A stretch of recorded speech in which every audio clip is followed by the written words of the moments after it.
고린도전서 1장 1절에서 9절 말씀까지 제가 읽겠습니다. 하나님의 뜻을 따라 그리스도 예수의 사도로 부르심을 받은 바울과 형제 소스데네는 고린도에 있는 하나님의 교회 곧 그리스도 예수 안에서 거룩하여지고 성도라 부르심을 받은 자들과 또 각처에서 우리의 주 곧 그들과 우리의 주 되신 예수 그리스도의 이름을 부르는 모든 자들에게 하나님 우리 아버지와 주 예수 그리스도로부터 은혜와 평강이 있기를 원하노라. 그리스도 예수 안에서 너희에게 주신 하나님의 은혜로 말미암아 내가 너희를 위하여 항상 하나님께 감사하노니 이는 너희가 그 안에서 모든 일 곧 모든 언변과 모든 지식의 풍족함으로 그리스도의 증거가 너희 중에 견고하게 되어 너희가 모든 은사에 부족함이 없이 우리 주 예수 그리스도의 나타나심을 기다리니라. 주께서 너희를 우리 주 예수 그리스도의 날에 책망할 것이 없는 자로 끝까지 견고하게 하시리라. 너희를 불러 그의 아들 예수 그리스도 우리 주와 더불어 교제하게 하시는 하나님은 미쁘시도다. 고린도 교회는 지금 그리스 남쪽 지방에 있는 도시입니다. 이탈리아 쪽과 터키 쪽 양쪽 바다에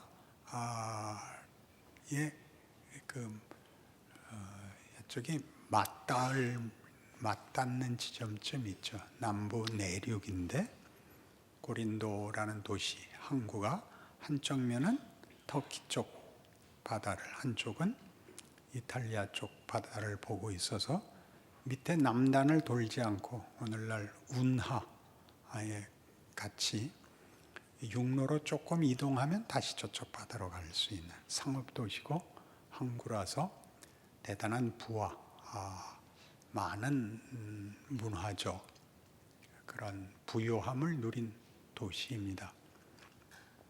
사도 바울이 아마 우리 AD 50년대 초기에 여기 교회를 세웠을 것으로 추정이 되고 그리고 그 교회에 많은 문제가 생겨서 그 질문서들을 그 대표단이 한 두세 명쯤 바울을 찾아와서 그 질문서를 주고 거기에 답한 편지를 갖고 간 것이 이 고린도 전후서라고 생각을 합니다. 고린도 교회는 이제 우리가 고린도 전서와 후서를 보면서 보듯이 많은 책망과 많은 교정을 요구받고 있지만 기본 개념은 감사합니다. 우리가 처음부터 이렇게 서신서를 보면 하나님의 뜻을 따라 그리스도 예수의 사도로 부르심을 받은 바울은 이렇게 나오고 고린도에 있는 하나님의 교회 곧 그리스도 예수 안에서 거룩하여지고 성도라 부르심을 받은 자들에게 하는 편지입니다. 4절에 그리스도 예수 안에서 너희에게 주신 하나님의 은혜로 말미암아 내가 너희를 위하여 항상 하나님께 감사한다 그래요. 너희를 위하여 뭘 요구하는 게 아니라 감사한대요. 이게 사실은 문장이 좀 앞뒤가 안 맞는 문장인데 우리가 성경을 보면 우리 세상의 이해로는 이해가 가지 않는 앞뒤가 맞지 않는 모순적인 문장이 많이 있습니다. 소위 역설이라는 수사법도 성경이 그 근원지이죠. 세상엔 없는 것입니다. 성경에서만 그 역설이 나옵니다. 그런 모든 일들은 하나님이 누구시냐와 예수 안에서 그 뜻을 이루신 역사적 방법에 의해서 압도되는 것입니다. 할 말이 없습니다. 죽음이 부활을 만들어내고 믿음이 모든 자에게 하나님의 은혜와 선하신 능력을 결과시킨다는 말에 우리가 보통 이해하고 판단하는 모든 잣대들이 허물어집니다. 혼란에 이르는 것이 아니라 극복하는 거죠. 그래서 예수를 믿으면 우리가 여러 가지 권면을 해야 되고 또 스스로 성찰을 해야 되고 노력해야 되는 것이 사실이지만 운명적 개념에서 감사하는 것입니다. 그렇게 시작을 해야지 공포나 비난이나 분노나 이런 것으로 기독교 신앙을 말하거나 격려할 수는 없습니다. 그래서 이 고린도 전서는 전부 고린도 교회에 일어난 일에 대한 바울의 기독교 신앙적 해석입니다. 그러니까 우리가 살고 있고 겪고 있는 현실이 어떻게 이해되어야 하는가, 거기서 어떻게 길을 찾아야 하는가를 설명하는 것이지, 바울이 하고 싶은 일을 현실에 있는 것을 핑계 삼아서 독촉하거나 강요하는 식으로 되어 있질 않습니다. 우리는 우리가 구원받은 그 정황 속에 그대로 옛날과 다른 사람으로 현실을 살도록 그렇게 하나님이 일하심을 늘 기억해야 합니다. 우리가 예수를 믿은 다음에는 따로 다른 조건 속에 우리끼리 분리되어 모이지 않고 어제까지 하나님 모를 때 살았던 삶의 현장과 조건 속에 내가 변해서, 그것은 늘 얘기하는 대로 윤리적으로 변하는 것이 아니라 영혼이 깨어나서 하나님과의 관계가 회복되어서 그 자리에 섭니다. 그래서 동일한 정황을 어떻게 이해하고 어디를 향하여 어떻게 살 것인가로 구체적으로 내가 누구인가를 세상 앞에 하나님의 자녀라는 지위와 그렇게 함으로써 하나님을 증언하도록 보냄을 받습니다. 여기가 어렵습니다.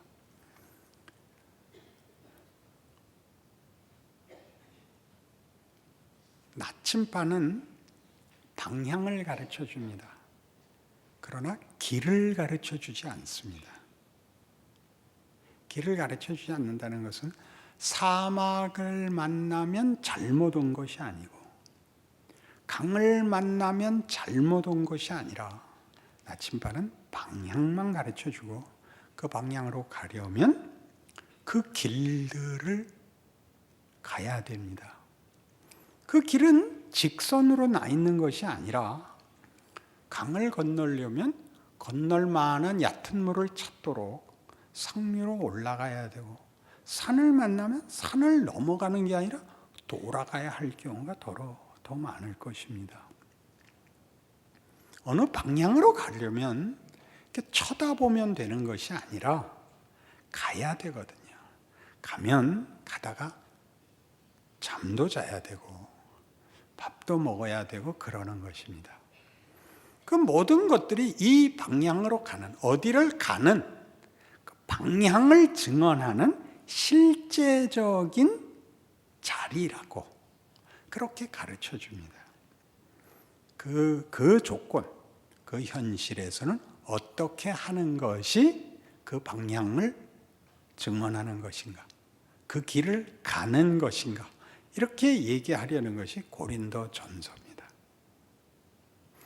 우리는 사실은 그 길이 똑바르지 않고 이렇게 우회해야 되는 것은 틀렸기 때문이라고 생각하는 쪽에 훨씬 가깝습니다.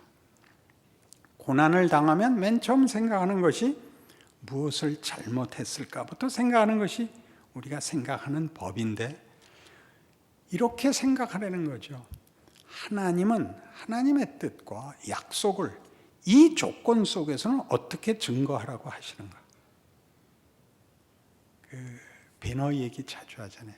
베너에서 가장 중요한 인물은 베너가 아니라 아마 메살라일 것입니다.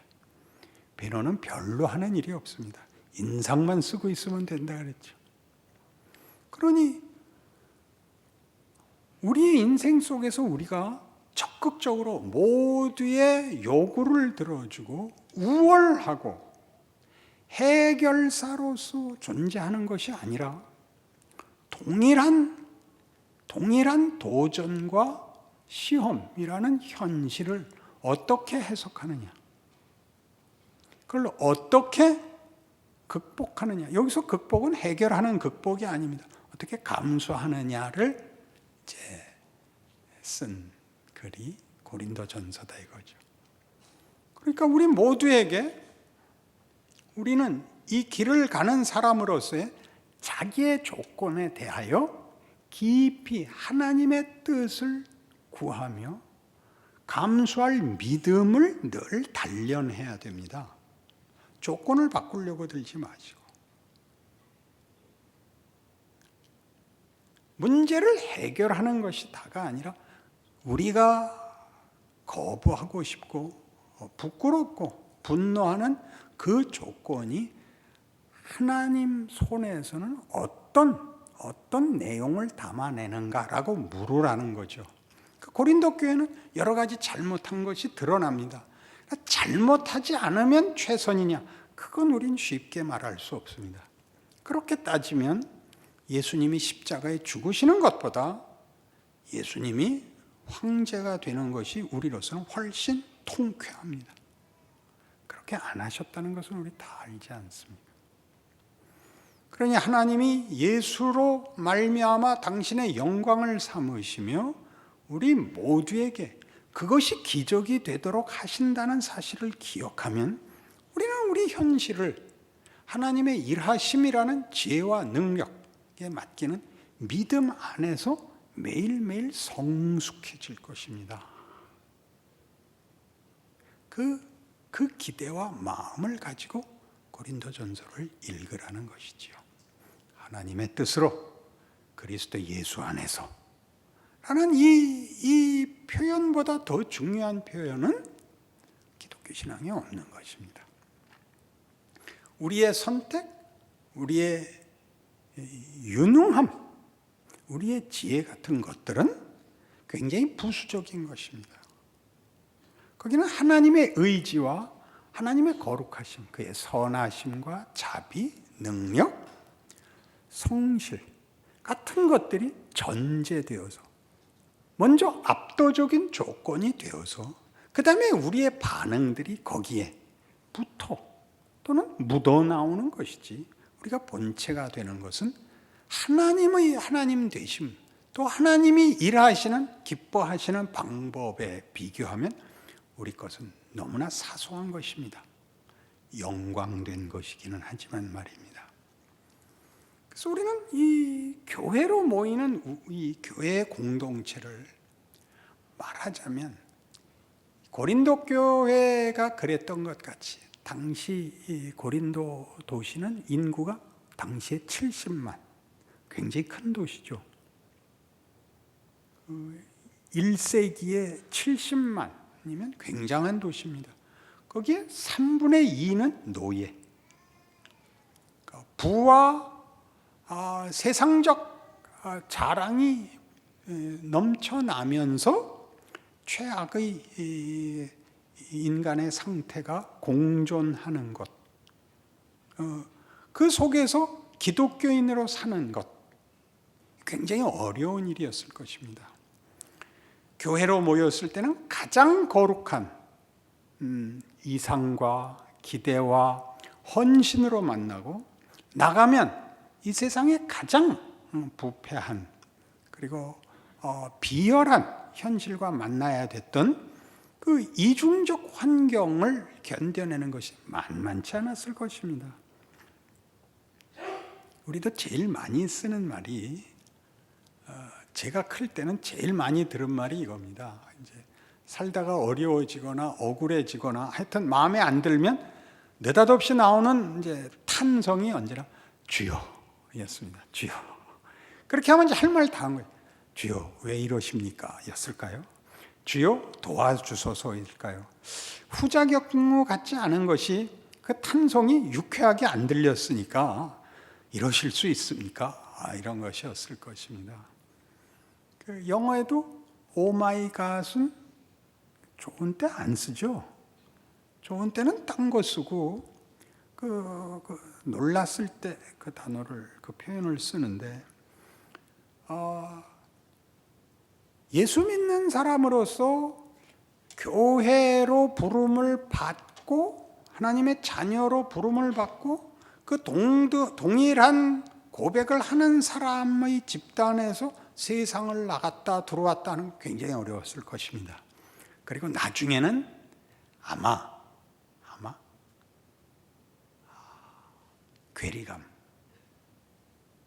여기서 괴리감이라는 것은 이렇게 모여서 우리가 아무리 잘난 척 해봤자 거짓이다 하는 어떤 분노와 식상함 같은 것들이 들어왔을 것입니다. 그래서 고린도 교회는 나중에 어지러워집니다. 여러분 모두가 경험했다시피 예수를 믿는 것은 대단한 경이로운 경험입니다. 그것은 인생에 있어서 다른 무엇과 도저히 견줄 수 없는 독특하고 특별하고 그죠? 우리 존재와 인생의 전부인 유일한 최고의 경험입니다. 그러나 신앙생활을 하면 그게 진부해집니다. 현실에서 하나님이 우리 구원의 그 경험, 그 감동을 현실로는 거의 보상해 주지 않으시니까 오래될수록 그 실망감이 커집니다. 그런 문제를 다루고 있는 것이죠. 그게 뭔가? 왜 하나님은 그 아들을 보내어 십자가에 매달아 우리를 탄복시키고 항복시킨 그 은혜와 그 놀라운 은혜를 현실적으로는 왜 허락하시지 않는가 하는 그 문제에 대하여 답을 얻지 못하면 우리는 우리 인생, 교회, 그리고 우리의 사회생활에 대하여 신자로서 가장 중요한 이해와 실천의 방법을 놓치게 됩니다. 교회는 그런 의미에서 이렇게 우리가 살아왔던 세상과 다른 세상을 만드는 이 전문적인 용어로 재사회화 되어야 합니다. 완벽해지라는 것이 아니라 세상에 법이 있음에도 불구하고 죄가 있는 것 같이 교회 안에 믿음과 신앙의 규칙과 원리가 있음에도 불구하고 못 미치지만 교회는 그 헌법이 다른 것입니다. 그것만은 늘 확인돼야 하는 것입니다. 그게 지켜져서가 아니라 다 그것에 대해서만은 항복하고 그것이 최우선이라고 알고는 있다는 것을 확인해야 됩니다. 이런 의미죠. 우리나라 사람들은 한국 사람들은 한국 역사의 후손입니다. 그러니까 우리는 유교적 유산과 어떤 역사적 전통을 공유하고 있습니다. 일본 사람들에 대하여 그죠? 거의 본능적으로 증오심을 가지고 또 우리 근대로 넘어오는 그 과정에서 겪은 여러 가지 민족적 고통으로 인하여 열등감과 약삭바람을 갖고 있습니다. 한국 학생들 같이 공부 잘하는 학생들은 없고 그리고 겁내는 사람도 없습니다. 우리가 뛰는 이유는 다 겁이 나서입니다. 우리 다 뜁니다. 도망을 가는 게 아니라 한 걸음으로 당락이 나뉘고 성패가 나뉘기 때문입니다. 우리는 아마 이 지구상에 존재하는 어느 나라보다 각박한 역사와 경험을 가지고 있을 것입니다. 그런데 이렇게 신자가 되면 우리가 가진 역사적, 정신적 유산만을 갖고 있는 것이 아니라 기독교인이 되면 이스라엘 역사를 유산으로 가지는 것이라고 가르칩니다. 굉장히 놀랍죠? 예수는 유대인입니다. 이스라엘에게 주신 약속의 메시아입니다. 그리고 그 약속을 성취하신 분입니다. 거기에 우리가 붙어서 성경을 볼 때 그것이 우리나라 이야기가 되는 것입니다.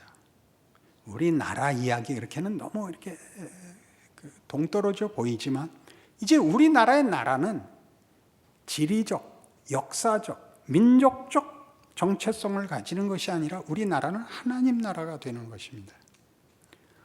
우리가 한민족인 것을 아무리 거부해도 소용없는 것이 현실인 것 같이 우리가 하나님 나라에 소속하게 된 것은 하나님이 예수 안에서 하신 하나님의 뜻입니다. 그걸 거부할 방법도 없습니다. 그러니 교회에 모이면 민족적, 역사적 공통분모를 가져서 교회를 구성하는 것이 아니라 예수라는 이름으로 이 공동체가 구성됐다는 걸 아는 것이 우선돼야 됩니다. 그 일을 서로 노력해야 됩니다. 언제나 완벽할 수는 없고 언제나 만족할 수는 없지만 그것 때문에 모였다는 것은 늘 잊지 않아야 됩니다. 그리고 돌아가면 내가 한민족이라는 현실을 만나죠. 우리나라 사람들을 만납니다. 하나님 모르는 사람들, 고린도 교회에서는 고린도에 사는 시민들이었습니다. 그들은 초대교회 다수의 그 구성원이 비천한 신분이었을 것이라고 추측합니다. 그 어려움을 겪는 것과 비례해서 예수를 더 많이 믿는 것이 사실입니다.